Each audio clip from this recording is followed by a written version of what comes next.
Hi everyone, it's Evelyn, and in this week's video I thought it would be fun to share my favorite bouquet of each week of the flower season for 2024. And my season went from May 12th to November 16th for bouquets. So I think that's 27 bouquets, so I don't want to spend too much time talking on each one. I'm going to do a bonus bouquet because this is the first year I haven't had camellias because of a record drop in temperature that we had in the late winter, and I think it affected all the camellia buds. A lot of them fell off and didn't open, I'm assuming, because we didn't get that many flowers on the camellia bush. And the buds that did open, look, I got two dogs here and I got a ball. And now they want me to throw the ball because I picked it up, and I am not doing that. The flowers that did open shattered almost as soon as you touched them, so I couldn't use the I couldn't use the camellia flowers at all. But they're usually the first bouquets that I do. They start really early. I pair them with cherry branches, as you can see here. The beautiful little glossy leaves are actually camellia leaves, and that's how I've done them in the past. Didn't do them this year because, like I said, I didn't have any.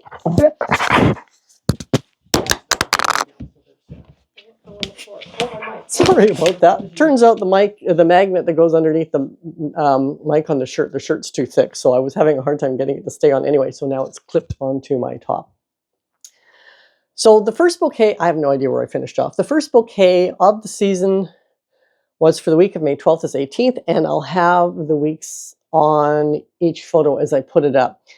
And unlike previous years, I got my peonies really, really early, because normally previous years was the first year I started using peonies, and they didn't show up until the end of May. So this was pretty exciting to have them sort of mid-May. That's a week earlier. And I paired it with the red rhododendrons. The peony is that purple one that you see. And silly dog. Sorry, I'm distracted. And I'll put a little picture up on the screen of which one that one is, because I can't remember the name of it off the top of my head. I have it paired with flowering kale because either than the red rhododendron, which isn't even on my property, it's on my neighbor's property, but it overhangs the fence, so I prune it and used prunings. I didn't have much flowers to use, so my kale bloomed, so I used the flowers from that, and then I actually ended up using kale flowers quite a bit because they're very, very handy to use. That was the second year of my kale blooming. It's going through the winter again. We'll see if it blooms again. I have no idea what kind of kale it is, but clearly it decided to perennialize in my garden. Now what you'll notice in this bouquet is that I have dried poppies and dried astilbe in it as well. And I find the dried poppies and the dried astilbe add much needed additional, well, not necessarily much needed, but adds additional texture to the bouquet. So even though it's brown and dried, that extra texture makes the bouquet more interesting, and all the bright colors within the peonies and the rhododendrons sort of negate the fact that I've got basically some dead flowers in there. So the next week, we started to get more peonies in bloom, so instead of using just one or two in the bouquet, I could use more. In this case, I'm featuring Bartzella, which is the yellow peony, and my alliums have started to bloom. Now you'll notice how small the Globe Master is, which is the big purple ball at the back. And even though it's a big allium, they give you the full dimension of it when you buy the bulbs. They start off really small, and then the little purple buds, the flowers, start to open up, which causes the sphere to get bigger and bigger and bigger. So the size of the alliums actually grows and grows and grows with each passing week, and then slowly loses its purple, becomes more green and white, and then eventually brown. Again, you can see I've got it paired with the kale flowers in a very random, organic, wild sort of shape. In this case, I've got some Princeton Gold maple leaves with it, and the sand cherry branches as well. So the sand cherry branches and the Princeton Gold maple are not on my property. I have access to them. And we went and got some because now that the flowers are really starting to bloom, I wanted to make sure that I had lots of foliage filler to go with them because I still wasn't getting that much in the way of flowers. So the following week, my peonies are still growing strong. The allium head, as you can see, has gotten bigger, the Globe Master. I'm still using the kale flowers. I have a little bit of sand cherry branches in there, which is the deep burgundy. And it occurred to me to start using my snowberry branches, which again are on my neighbor's property, but they send lots of shoots out and always come up underneath the fence. And up until now, I had been cutting the shoots off. And I thought, if I'm cutting them off anyway, I should try and use them in bouquets. And I love them in bouquets. I love that small little leaf that pairs opposite each other on the thin stems. I love that different texture and size as opposed to the peony leaves or the rhododendron leaves or the laurel leaves that I use in the future. It's just a much more delicate leaf. So the next week, the Globe Master alliums are getting even bigger. I still got the snowberry branches, the kale flowers, the peonies, the Princeton gold maple leaves, and now I've got the addition of my ranunculus are finally starting to open, which is disappointing. I had thought I would get ranunculus for Mother's Day, but I did not. They were late. The peonies were earlier, but the ranunculus were later. So I don't no longer do so much of a graph as to when the flowers bloom because it just seems to be all over the place for the last 2 years, and I can't really rely on that. I actually go back and look at my pictures of the flowers, which gives me a better idea of what I've got happening each week than looking at a spreadsheet or a graph layout or whatever. So I like having pictures of the bouquets that I've been taking. It's far easier for me to see what I've got coming online and what I need.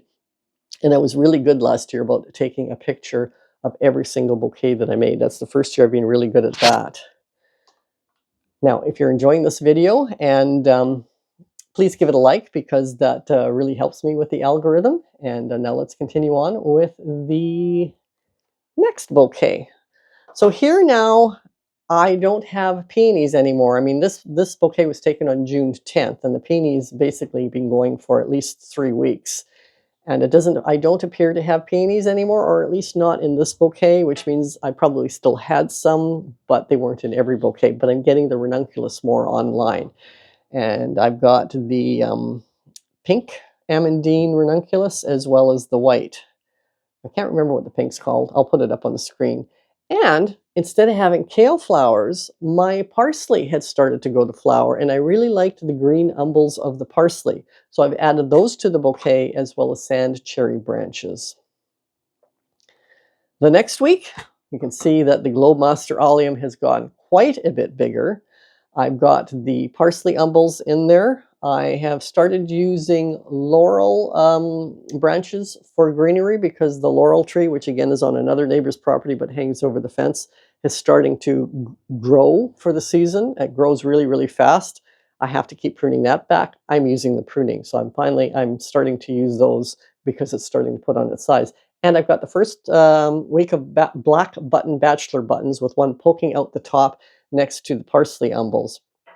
And along with the ranunculus, I have quite a few different colors of anemones in the bouquet. I really like the way anemones look in the bouquet. I almost think I like them better than the ranunculus. Unfortunately, they don't hold up to the heat as well as the ranunculus, except for that deep crimson one, which is crimson, no, it's Bordeaux something. I'll put it up on the screen again because I don't remember the names of all my flowers, and I didn't go about rehearsing what they were called before this video. So now we are on to my snapdragons blooming. So we are at June 26th. So the snapdragons were coming online towards the end of June. And what's interesting is I had a group 1, a group 2, and a group 3, 4. And because of the weather and how we went from really cold to really hot all at once, all the groups bloomed at the same time. So here I've got Orleans Early Lemon, which would be the group 1, I think. No, I don't think it is. That's not true. Costa Silver is the group 1, I believe, and that's the one that's sort of tucked into the red yarrow. And then I have Costa Silver. Pink Legend, which is the one that's off to the side, lower down, and then the Orleans Early Lemon is the one up top. And I've got my yarrow coming online as well, so this bouquet features both the yarrow and the snapdragons without any extra fillers. The following bouquet, I've got snapdragons again, and this is where you can see now this would be an ambassador allium, I believe, just based on the date, because I grew both Globemaster alliums as well as ambassador alliums, and they look identical. The largest version of it, like when they grow to a certain size, the ambassador is smaller than the Globemaster. That's the only way you can tell the difference. But by the time the ambassador reaches that size, the Globemaster is finished. So it's kind of hard to tell which one you have in the bouquet. You can really only go by the time, because they literally, as the Globemaster reaches its full size, the ambassador is really coming online. So it's just almost like the same flower continuing the season of it. But you can see here how it's starting to lose its purple and go a bit more greeny white. It's paired with the snapdragons. It's got an Astilbe frond in the back, which is a pink one. Don't know the name of it. I've had it for years. I've carted it from one property to the next. Cuttings, or not cuttings, but bud clumps. And I've got a hair allium poking up there, which is that really funky looking flower that looks like it's stuck its finger in an electric socket, as well as a black button bachelor buttons. I'm going to stop the camera and cough because I got a little frog in my throat. Hang on. This week, I'm still using the alliums as they slowly lose their purple. I've got it paired with more Astilbe. Now, I can tell this Astilbe is the red one, and it's reaching the end of its season because it looks a little crisper, but it still has lots of color and it still gives that texture. I've got one of the Bordeaux anemones tucked in there, the laurel leaves, the black button bachelor buttons. I've got the fresh green poppy pods now available for cutting. So I've got one of those poking out the top, and my sunflowers are going. So I've got a dark, light night, white night, dark night. Dark night, is that what it's called? Geez, I'm blanking out. A dark night sunflower, which has the dark center and the white petals around the outside, poking out in 3 different spots I can see in there. So I have 3 of those. So once the sunflowers start, I'm good to go for the rest of most of the rest of the season with sunflowers.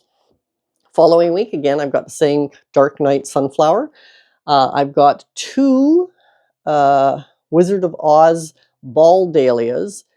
And you can see here by the one that's at the top that it's flat. And you think, well, that's not a ball dahlia because it's flat. I harvest my dahlias before they're full size because that gives them a much longer vase life.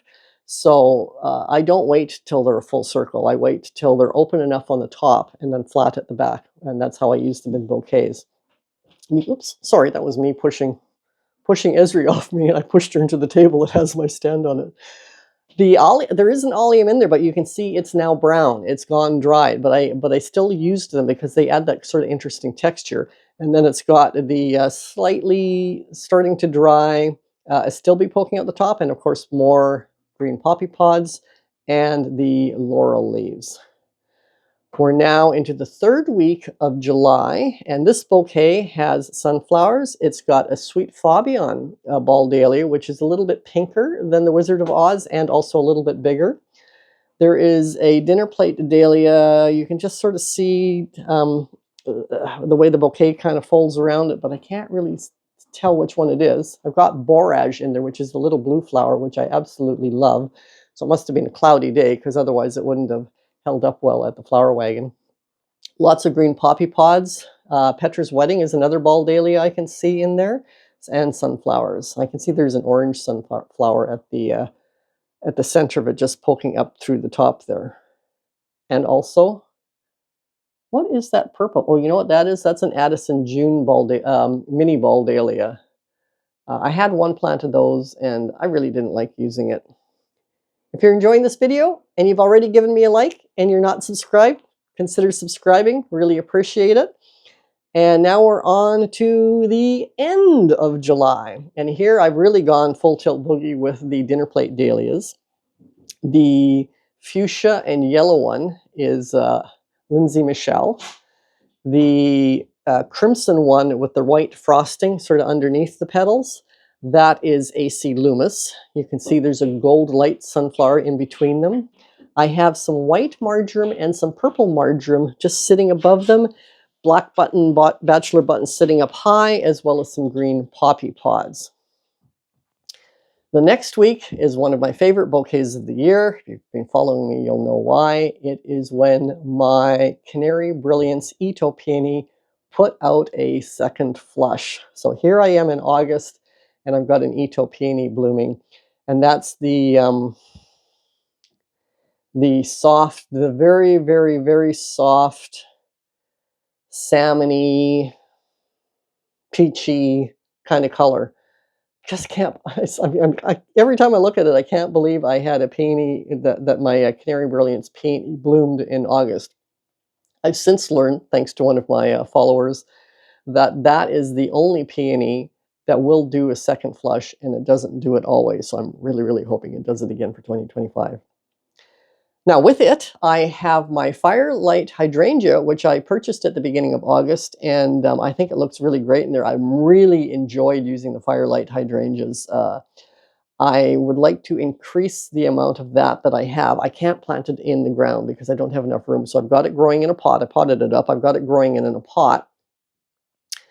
And I would like to have more than one of them so I have lots of flowers to use, because I think it's just very useful in bouquets here, especially because we have acidic soil here, so hydrangeas tend to be blue.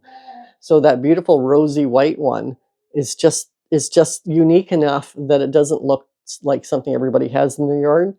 And then it gets a deeper and deeper and deeper rose color as the season goes on.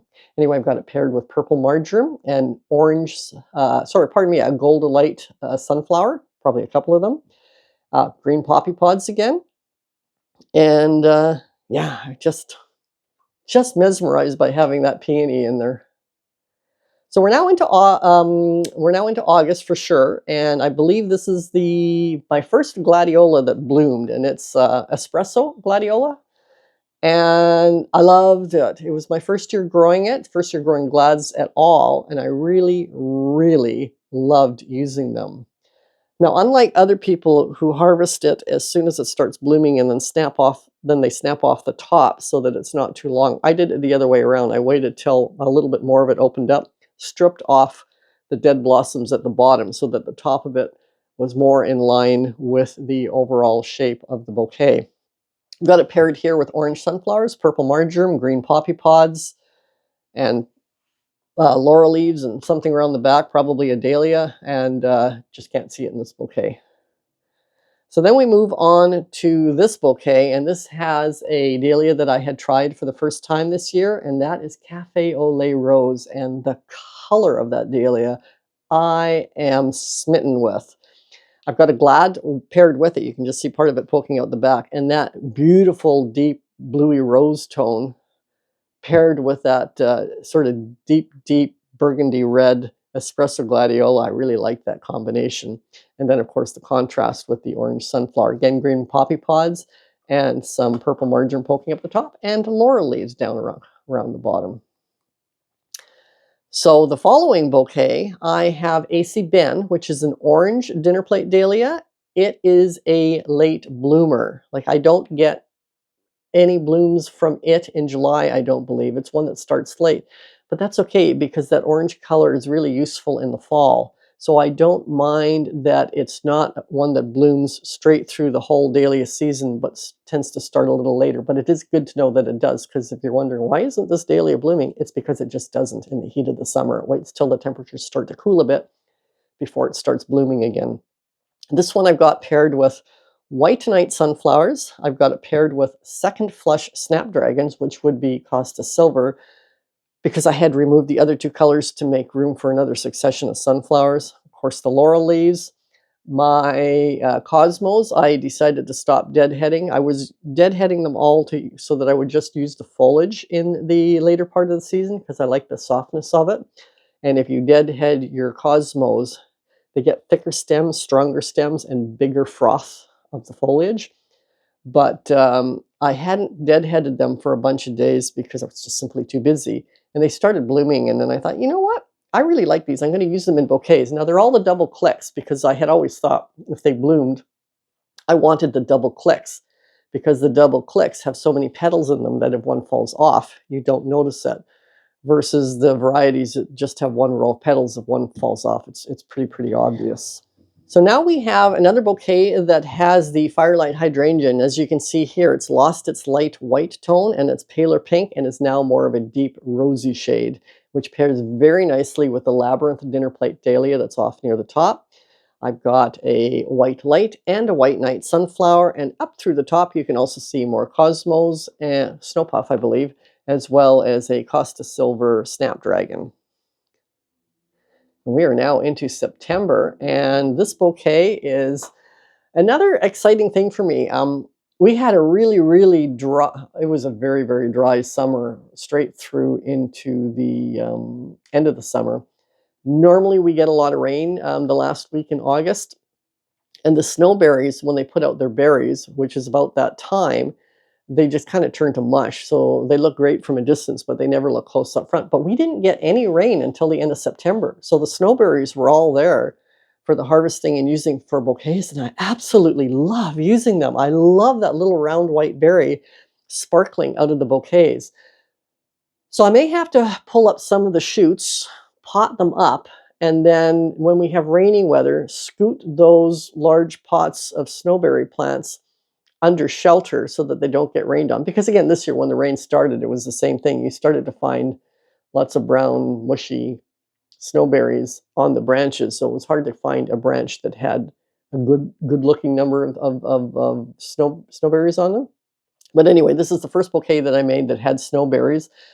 And I've got it paired with a red lemon sunflower, which I did not do as a succession all the way through. I did it later on to use for the fall. I might start it all the way through because it was just, I got a little tired of just using the white ones and the orange or gold ones. So it'd be nice to have a little bit more variation in the sunflowers. This is the first year that I did that. The previous years I did have more variation, but I had decided this year to focus on the 4 colors that did really well in my beds, which was the white light, white night, gold light, and orange, and not focus on the other ones. And I think I don't like that because I got bored with the sunflowers. Anyway, I got laurel leaves.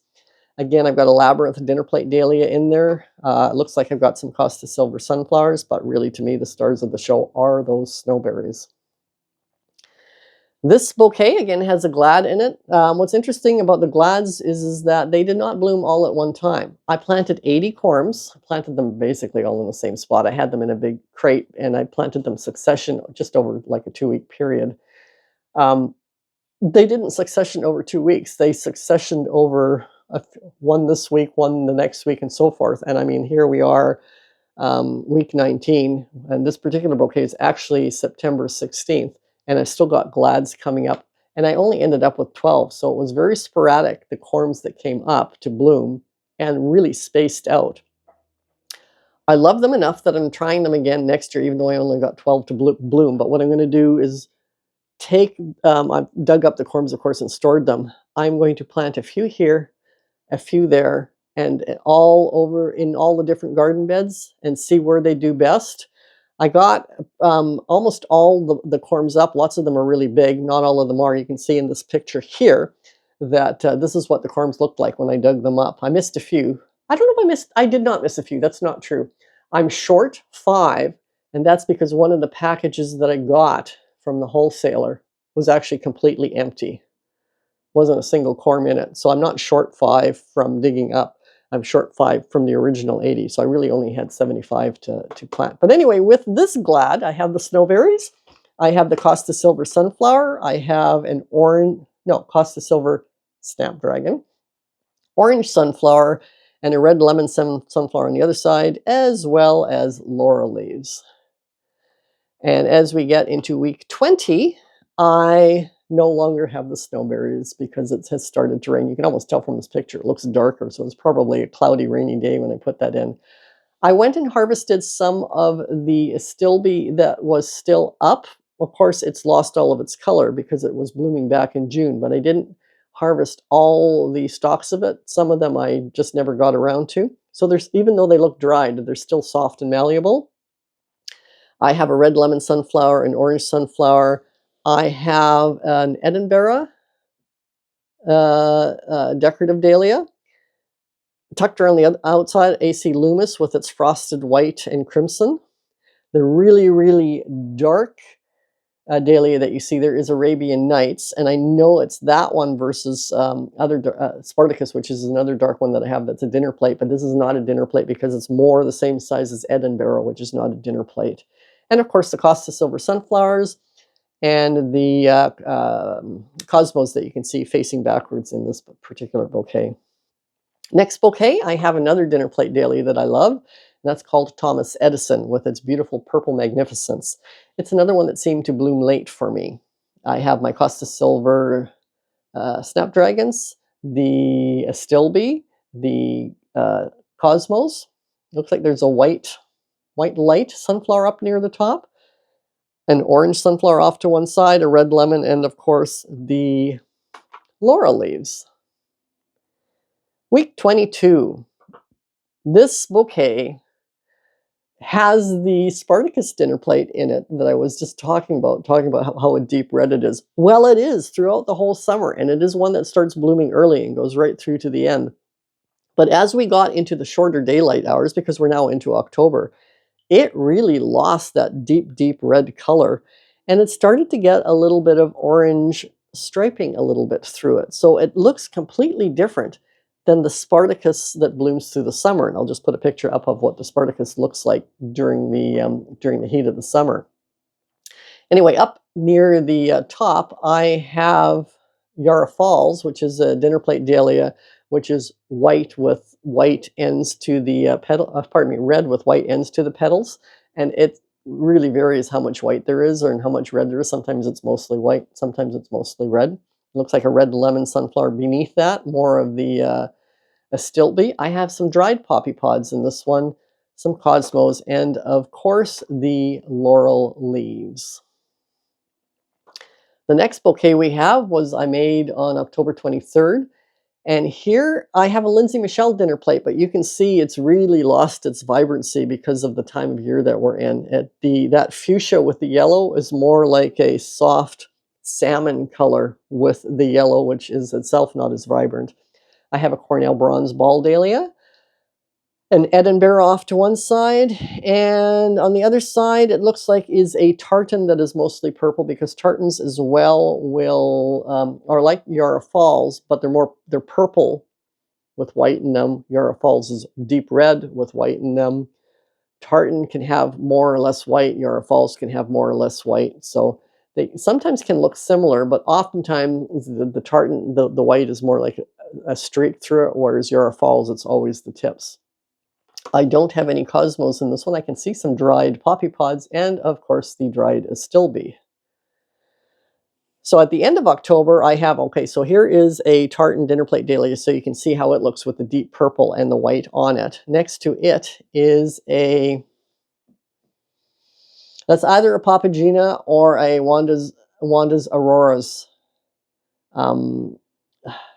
I'm going to guess that that's Wanda's Auroras because it looks a bit more like a burnt orange shade in there, whereas Papagena looks more like a burnt pink. But otherwise, they look very, very similar, and they're both dinner plate dahlias. I can see hiding behind them, I have Wizard of Oz. Just to the one side of the tartan is French Louis Mayer, which is a white decorative dahlia, and then of course an Edinburgh, which is another decorative dahlia, is the purple one that you can see the side of. Dried poppy pods, dried Astilbe, and my laurel leaves. We are now getting into November, and in fact, this picture was taken at the beginning of November, and here is just after I'm saying that my Spartacus was going paler in color. This is a dark Spartacus, so I did end up getting a dark Spartacus for this bouquet. You can see I'm having to spread the flowers out more because I'm using more dried Astilbe to create the fullness of the bouquet. So while I probably would definitely have had enough flowers to make one big bouquet, not enough to make several. So I've got the Spartacus, which is the deep red. I've got a Cornell bronze just in front of that. It looks like That looks like another Wanda's Auroras just tucked around the back. And then I have a couple of Petra's Wedding Ball Dahlias. Lots of the dried Astilbe. It looks like I have one Cosmo, white Snow Puff Cosmo in there, dried poppy pods, and the laurel leaves. This bouquet has, is that a Wanda's Capella, which is an all yellow dinner plate dahlia, or is that a Wanda's Aurora that has lost most of its orange shades to it? I can't tell. I think it's a Wanda's Capella. And then again, you've got another Spartacus beside it, which is looking paler with a lot of the yellow on it. The Costa Silver Sunflowers, the dried Astilbe, the dried poppy pods, the Snow Puff Cosmos. I can see an Edinburgh decorative dahlia in there. And around the back, that might be an AC Loomis, which is smaller in size than they are in the summer, because it can, you know, this bouquet was taken on November 9th, so daylight is greatly reduced. Temperatures are greatly down. It does affect dinner plate dahlias quite a bit. They will still bloom, but many of them change their color a bit, as you've seen, and a lot of them are quite a bit smaller, as you've seen as well. So this bouquet is this the last bouquet? Let me just double check here. I think this is, yeah, this is the last bouquet of the season. And it was made on November 10th. So that would have been a Sunday. This was the Remembrance Day long weekend. The flowers held up for me for Remembrance Day. It's not that we got a killing frost right after that. It's just that the storms, the wind, and the rain have been nonstop for most of November. So for 10 days, because bouquet was done on the 10th. And my flowers were getting a beating like you've never seen. And when I'm talking about rain and wind, I'm talking about a Category 3 atmospheric river, where if you're local, you will have known that Vancouver was absolutely devastated with flooding and mudslides and this, that, and everything. I mean, I'm not in Vancouver, I'm in Campbell River. We actually get more rain than Vancouver. The windstorms, it actually broke one of our garage doors. We didn't have the door handle on the door yet. So the wind was going through the door handle, and where air goes in, air must come out. And because of the ferocity of the wind going in, the air pressure inside the garage got so big, it just blew open one of the garage doors and smashed it up. The plexiglass window panels in it went sailing across the garden, smashing into things and breaking it. It was quite a mess. It's got plywood in front of it now. Anyway, this is the last bouquet. Again, it's got a Spartacus in the front with that much, much paler shade of almost an ochre color red, with a lot of goldy striations through it. It looks like there's a yellow Wanda's Capella beside it. I've still got the Costa Silver Sunflowers. My big patch, I was able to cut like 3 or 4 a day, not that many. The dried Astilbe. For some reason, I don't have any dried poppy pods in this one. And of course, the laurel leaves. And that's my 2024 season of bouquets week by week. I really hope you enjoyed this video. If you'd like to see another video, I think a good one to watch, because you've seen how the dahlias have traveled through my bouquets and are an important part of my growing season, you should check out my Top 10 2024 Dahlias. See you next week. Bye.